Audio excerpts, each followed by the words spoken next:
ഭാര്യയ്ക്ക് ഇടയ്ക്കെങ്കിലും തോന്നണം, ഇതുപോലൊരു ഭർത്താവിൻ്റെ ഭാര്യയാവാൻ സാധിച്ചത് പുണ്യം കൊണ്ടാണെന്ന്. എപ്പോഴും തോന്നിയെന്ന് വരില്ല, ഇടയ്ക്കെങ്കിലും തോന്നണം.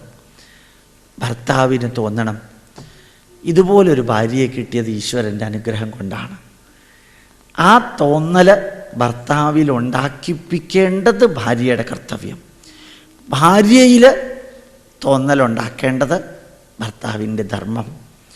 മക്കളോട് അച്ഛനും അമ്മയും ഇടയ്ക്കെങ്കിലും പറയണം, തോന്നിയാൽ പോരാ, പറയണം, നിങ്ങളെപ്പോലെ മക്കളെ കിട്ടിയത് ഞങ്ങളുടെ പുണ്യമാണ് എന്ന് മക്കൾക്ക് തോന്നണം.